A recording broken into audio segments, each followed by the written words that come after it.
Good morning, good afternoon, good evening, and welcome to the Coast to Chall YouTube channel once again. Doncaster born but built for theme park news, and welcome to another episode, episode 2 of Theme Park Talk, your go-to theme park industry interview series. Now, this episode we're focusing on the Disney parks and a few additions in particular. And who better to have as a guest to go through these additions with me is Megan, aka the Magical Millennial on social media, one of the top Disney content creators worldwide. Megan, absolute honor to have you over from the United States. How are you doing today? I am doing so great. Thank you so much for having me. This is very exciting. I'm looking forward to talking all things Disney parks. Absolutely. You're a massive Disney fan. I'm a guilty pleasure Disney fan. I love Disney as well. So this is going to be a wonderful, wonderful episode. And we're going to get straight into this. And we've got to obviously start, I think, with the most recent development. And that is obviously what happened over this past week, the closure of Muppet Vision 3D, such a iconic ride. I didn't know much about this attraction. I didn't know a whole lot about this attraction, but then I went and watched the final day videos, saw the pictures, saw everything that happened on the day, went back and watched old stuff about the attraction. It's such a beloved attraction. Before we go into stuff about what's replacing the ride, I mean, what was your memories of Muppet Vision 3D? What do you remember about that attraction so much? I actually remember it being the first ever 3D attraction that I could sit through and not be scared. I think is it's kind of hits home in that when I was younger, we had a lot of 3D shows at Disneyland over in California. One of them being Honey, I Shrunk the Audience, and then the next one being It's Tough to Be a Bug. Both of those shows scared the absolute crap out of me. Like as a kid, I was like, absolutely not, absolutely, I'm never doing this again. Especially Honey, I Shrunk the Audience for those that remember back in like the 90s, early 2000s. Um, and so I just swore off all 3D shows. Muppet Vision 3D came to DCA. I want to say it was there when the park first opened. I could be wrong. Correct me if I'm wrong for those who were there in 2001. But that's the first show that I remember being like, oh, this is actually really fun and funny and cute. And yeah, there might be some loud noises here and there, but it was overall really lighthearted and really fun. And so when it closed in DCA, it didn't last too long. It was replaced by Mickey's PhilharMagic, amongst other. They did like previews and stuff in that theater for movies. It was removed at DCA a long time ago, essentially. And so when it remained at Hollywood Studios, I was like, well, at least there's some place that I can go and, watch Muppet Vision if I wanted to. I just got to get a plane ticket. And the Muppets, in turn, and having a whole Muppets courtyard have stayed really, really iconic and very beloved over in that space, and especially in Florida. I have a lot of friends who are Muppets fans, and it's been there for so long. Granted, yes, you can go watch it anytime. There was never a line for it, which was kind of nice. It was always a great little AC break in the Florida heat. But Muppets themselves they are very beloved by a big fan base, a big Disney fan base. And so I think that's why it was tough to see it go last weekend. It was kind of the end of an era. Yeah. Yeah, and there was a lot of positive reaction to this, even though it was a really sad closure. I mean, the amount of support. I mean, you must have seen all the stuff that happened on social media and Yeah. where everyone's pictures and videos started flying about across different platforms. I had a tear in my eye when I watched the tribute that someone made on X slash Hmm. Twitter to the attraction and the video they put together. I thought it was brilliant. I'm really sorry I can't remember the name of the person who put that together, but it was such a wonderful tribute, and it's clear that how much people love this attraction. Yeah, yeah. I mean, they came, all the fans and people who were just, wanting to see it one last time came out in full force. There was, it for the first time ever, like a 50-minute wait for Muppet Vision 3D. And it was really cool to see. It is just very beloved. And I love seeing all the videos, all the recaps and everything, and everyone kind of documenting in real time. But the last person to enter the queue was Jim Henson's daughter, which brought a tear to my eye because I was like, "Oh my God, wait, that is incredible." It's in the family essentially. And then people singing Rainbow Connection right outside the theater. Yeah, it was very sweet and kind of like a perfect send off for Muppet Vision 3D and then Muppet's Courtyard as well. Yeah, I mean, I wasn't there, but I will go on record from what I've seen from everyone and say it was probably one of the most emotional attraction closures I've seen in theme park history, and I will I go on agree. record and say that. I agree. Mhm. Especially like you said with Jim Henson's daughter at the end as well, and and I saw a clip of people seeing Rainbow Connection again. Like that was another moment that brought a tear to my eye as a Disney fan. So, yeah, one of the most emotional closures in theme park history. And Yep. obviously, we know that theme parks have got to develop. We know that theme parks have got to move forward to Mhm. keep up with the times. We move forward to what is going to be an exciting future, nevertheless, for the Disney parks. And Yep. obviously, the Muppet Courtyard is going away, but it's being replaced by Monstropolis, this brand new themed land dedicated to the Monsters Inc. franchise as part of the Pixar brand. Obviously, the main highlight of that being this suspended door vault roller coaster experience. You've got the Mhm. Harryhausen dining experience, retail, meet Mike and Sully and the characters in the area. It's just going to be a wonderful themed section to the park. And when it was first announced to be Monstropolis with what was coming to the park in that particular area, what were your initial thoughts on that? Did you think it was the right kind of charm and uniqueness and magic to replace the magic the Muppets brought for so many years? I think if you wanted to put a Monsters Inc. area anywhere, it would 100% be Hollywood Studios. And I personally, I love Monsters Inc. Near and dear to my heart. One of the first Pixar films that I ever saw. So I think it's going to be great. And especially having a Harryhausen's restaurant. I mean, listen, I know that Pizza Rizzo has a special place in people's hearts, but that pizza is almost inedible. I gotta tell you. So having a Harryhausen's restaurant, which hopefully will have better food, um, is it's going to be amazing. The theming, I have full belief that it's all going to look so incredible. Have the best detail in terms of really immersing you into like the world of Monsters Inc. and Monstropolis and the coaster. I mean, I'm a coaster girly. When I saw that and when I saw the concept art for it, I was like, wow, that's going to be so fun. And especially coming off the heels of Guardians Cosmic Rewind, which is my favorite ride in every any Disney park. I'm like, Imagineers are going to do such a great job. And I think it is, unfortunately, because of the Muppets being there, it is unfortunately a perfect space for it. It really is, just having it all right in that area. And they'll probably build some in the back as well and backstage. But yeah, I was excited. I have to say I am not the like a diehard Muppets fan. I appreciate them. I do love them. I have, my favorite Muppet is Beaker, and but I'm not a diehard fan, so I wasn't incredibly torn up as some of my peers were when it was announced that it would be going and replacing Muppets Courtyard. Yes, Yeah, admittedly. yeah, Admittedly. yeah. I have to agree with you. I'm a huge fan of Yeah, the Muppets, but I'm also all for parks developing and me too. moving through the times. And I think that Yeah. I agree with you. I think that there's no other area they could have chosen in that particular park than the Mm. Muppets Courtyard to bring Monstropolis to life.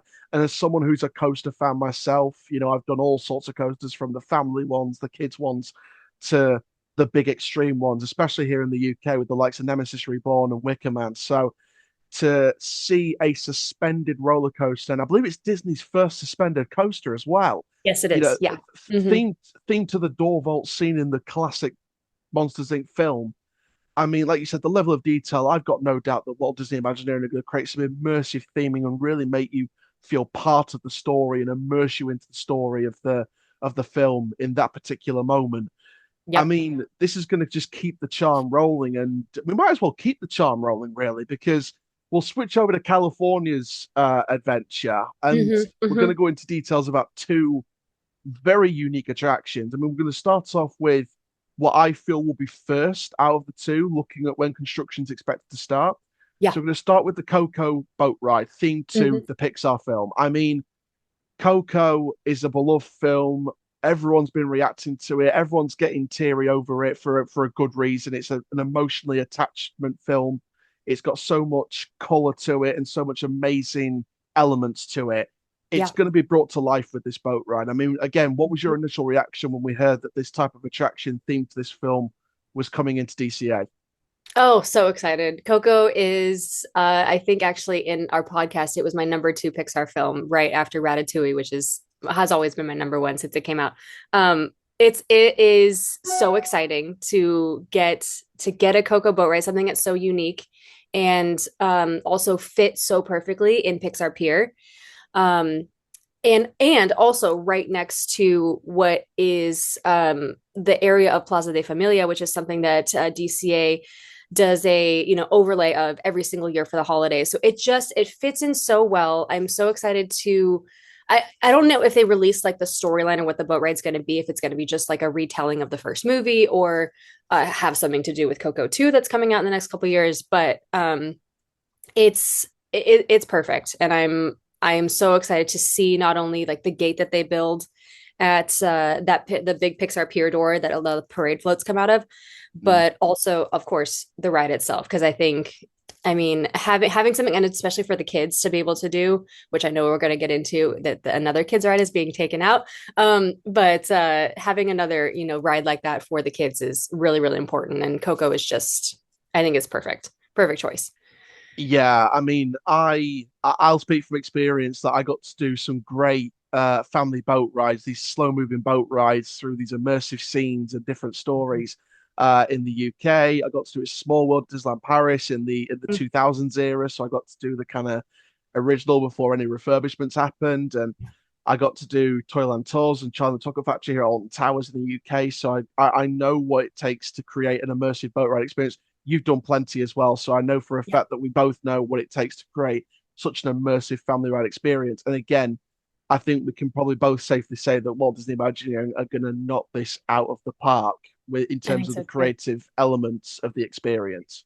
Yeah, and now that you mention it, it's like we have Small World, we have Pirates of the Caribbean, but DCA does not have a slow boat ride. And honestly, we haven't had a slow boat ride made in any Disney park, at least in the US, since Navi River Journey in Pandora. So it's really nice to have another dark ride, a slow boat dark ride, and added to the family. And again, I think Coco was just chef's kiss in terms of the film of choice. Absolutely. And Yeah. I mean, you brought up Pandora brilliantly because obviously the second of these major developments in the future that's set to be constructed in the next year or so, it could be finished, all completed in terms of all developments as early as the 2030s, early 2030s. And Yep. that's obviously Avatar Land. I mean, Yeah. the concept art from this, as soon as I saw it, I just stood in my bedroom, gave it a round of applause to myself, and just said, bravo. Just again, Mhm. another chef's kiss development by Walt Disney Imagineering. I mean, you've got the boat ride that's going to be Mhm. using similar technology to over in Asia, one of the Asia parks. And it's just going to be a wonderful attraction. Again, I love seeing the clips from Pandora already in over in the other Disneyland. I mean, this is going to be a wonderful addition. I think so too. I think so too. I think it's in terms of like the idea with the concept art, the what they're going to be building and making sure that it's not a copy paste of Pandora and Animal Kingdom is really important because I always side on the fact that we should have different experiences with the different Disney parks. It cut the I don't know. I just feel like having different attractions is very special. It makes it very unique to the wherever the park is located. Yeah, it looks incredible. I'm so excited. I'm glad that it's based on the Way of Water and Fire and Ash. And yeah, I am very much looking forward to it. Seeing the like the whatever you call them, it's almost like a I don't even know what it is. It's these Like an these like an near circular archway an almost, like an archway, archway. yeah. Seeing that and having that also be something that you're probably going to be able to spot outside of the parks, kind of like you would if you're coming up on Animal Kingdom and seeing the floating mountains. Yeah, That's going to be pretty cool because we really the only icons you see are Guardians, kind of Incredicoaster, and then like Matterhorn from the free. So having something else, another icon is going to be kind of fun for us. yeah, yeah. It's going to be a wonderful attraction, and the whole Yeah. land as well. Like the amount of color and the amount of theming and the immersiveness of this area. Mhm. Again, it's just another reason why Disney are knocking it out of the park with these upcoming investments. And Yep. let's kind Yep. of briefly touch on just Disney as a whole, because it seems like, and I've seen tweets about this, rising debates, etc., saying that this could be the next 10, 15 years could be the most exciting years for the Disney parks in terms of new attractions. I Mhm. mean, looking at what else is coming to the Disney parks and what you know is going to happen to the Disney parks in the future. I mean, what else are you excited for? Because there's a lot to be excited about. It's a lot to be excited about. It's a lot to be excited about ever since the Disneyland Forward project got approved and got signed off by the city of Anaheim. We haven't had that in the entire 70 years that this part, well, of course, except for the obviously addition of DCA. I guess I should say 25 years. Um, so yeah, I'm so excited for honestly anything and everything that could be included in the expansion of Disneyland. I know they've tossed around the idea of adding Frozen, Tangled, just all of these very, very popular films and having either lands or attractions be put in and expanding Disneyland out. So that is very exciting. Obviously, I'm personally very excited for Avatar. And of course, we got news at D23 last year. We got news of Disneyland Paris getting the Lion King attraction, which I will be booking a ticket to go on because I think that's genius. Having a Same flume here. ride, the Lion King is amazing. I get chills thinking about it. I'm like, yes, Yep. that. um, and the addition, of course, of Arendelle, which is coming. That's going to open soon. I think they're really getting down to the end of construction. I think on that over in Mm. Paris.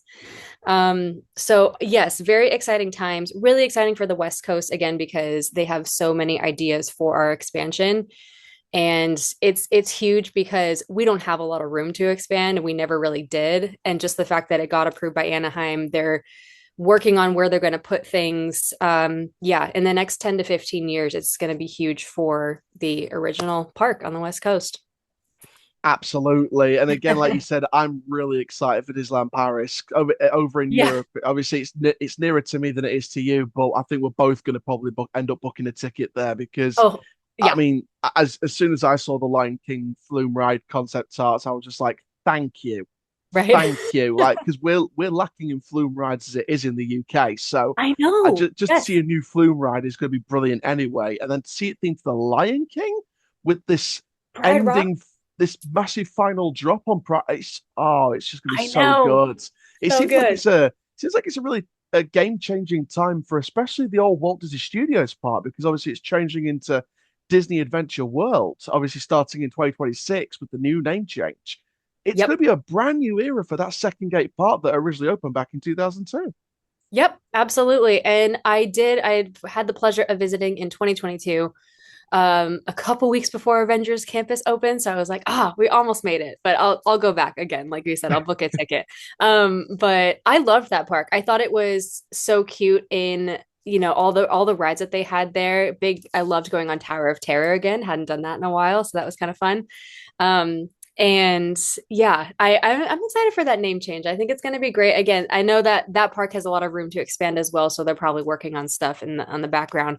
But yeah, I enjoy that park too. I know it's like one of the smaller ones, but I had a great time at Paris when I went. I thought it was really, really fun. And Crush's Coaster is absolutely worth it. It's such an underrated coaster. I last did it It when I was a is. kid, but I still rate it to this day from looking back on that experience. Like really good. I rate it higher than Spinball Wizard or Alton Towers, which is another great Oh yeah. spinning coaster. But Hmm, yeah, hmm. Crush's Coaster just for the immersiveness, and I love a good themed story, whether it's IP or not. I just Yeah. love a good story, so I think that Crush's Coaster just tops it for me. But to end this episode of Theme Park Talk, let's have a bit of fun. So let's talk about what brands would be included in the future of these Disney parks, and let's try to bring some of our own creative genius to the table, and hope Disney parks are watching this video. Um, let's start off with the European parks. Okay. What films or brands do you think Disneyland Paris Park, or the main Disneyland Park, or the Disney Adventure World could do with? Because there's a hell of a lot they could learn from the American parks, but also something they could bring in to make them unique compared to the American parks. Right, right. That is an excellent question. Let's see. And let's go. I mean, it is Disneyland Paris. Are y'all into Star Wars over there? Because I feel like Yeah, there's no. Okay, okay. I think there's plans for Star Wars. Actually, I think there might be Okay, plans okay, to bring okay, in okay. something like I'm that. gonna have to do more research about it. I'm like, there's no Star Wars over there. There's barely Star Wars anywhere except for in the US. So yeah, something Star Wars, but what'd be really cool is to do like something like a planet that already exists, like Naboo or like Coruscant or um Tatooine's kind of deserty and boring, but something like that. Or just, putting a different spin on a new planet. Like they invented Batu for the US parks.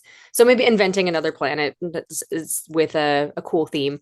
Yeah, I'm a big Star Wars fan, so that's the first one that comes to mind. And then we didn't touch on the Villains Land that is coming into Magic Kingdom, the Dark Park. yeah. I have so many ideas for that Disney is not implementing, which I'm like, okay, well, I guess I'll reserve it for later. See, I know this is a very universal thing to say, but I think the ride system for Monsters Unchained at Epic Universe would be perfect with a Villains Land type theme for Disney. I think that could be Right? perfect. Right. I think having something like that in the dark park would be number one. I mean, really technologically advanced and great, and having the animatronics and just blow everybody's minds, but also just be really villainous and immersive. It'd be really dark. You know what I mean? Like we need a little some more oomph with the villains, I Yeah, think. Something a little more bold.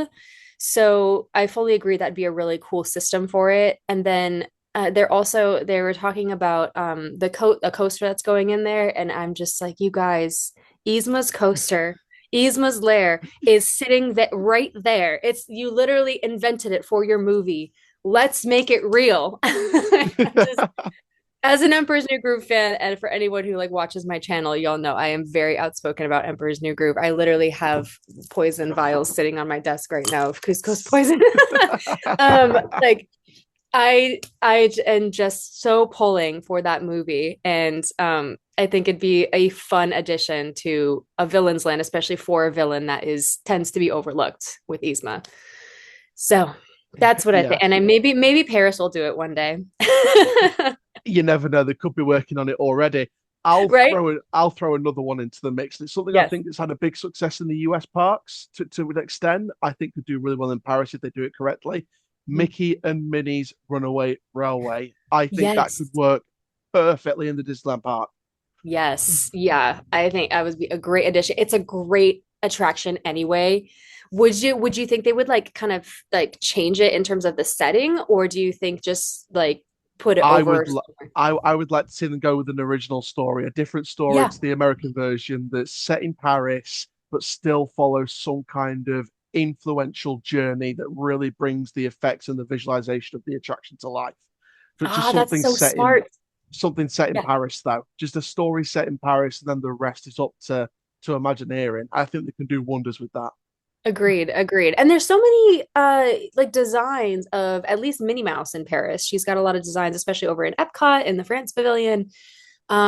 Yeah, they could definitely make some changes in terms of the storyline to fit Yeah. Disneyland Paris. So And I think that's I'll a tell good you what, idea. with Lion King doing a flume ride in Europe, I'd like Hmm. to see a Moana water attraction in the States. I think that a Moana, whether it's a rapids ride through the enchanted waters, whether it's a flume ride through the story of the film, or a actual invented story as a spin-off from the film, just for the ride experience, I think a flume ride system with a Moana theme, with the potential dark ride elements, with the amount of money they'll plow into that, and with the amount of detail they'll go into both inside and outside of the attraction, I think that something like that, whether it's for Animal Kingdom, whether it's for Magic Kingdom, just a Moana themed flume attraction, I think immediately comes to my mind for the States already.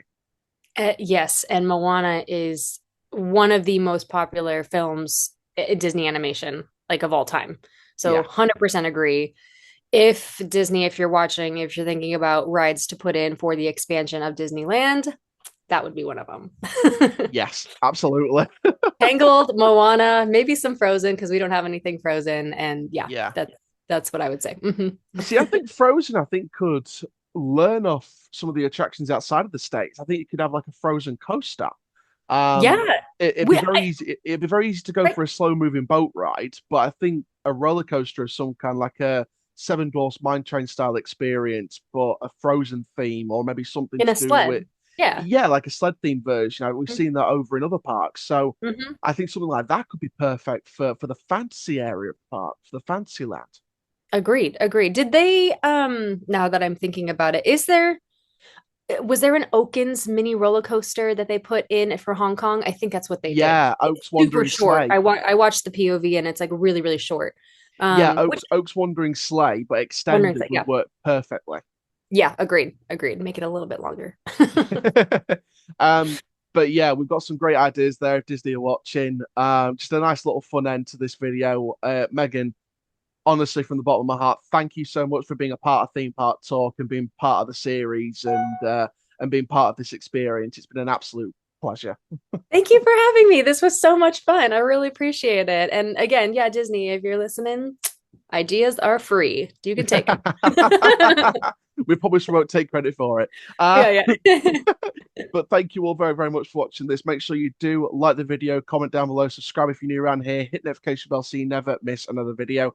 Stay tuned for more. We've got theme park news and updates coming up from the likes of Alton Towers, from Pleasure Beach Resort on the construction of their new gyro swing. We've also got plenty of other content coming, including the unboxing of the York Maze Screen parcel, which is coming up tomorrow. Stay tuned for that. And for now, ladies and gentlemen, I am Coach Chall YouTube channel. Keep living the coastal life, and I'll see you all in the next video very, very soon. Take care, ladies and gentlemen. Have a Disney-tastic day.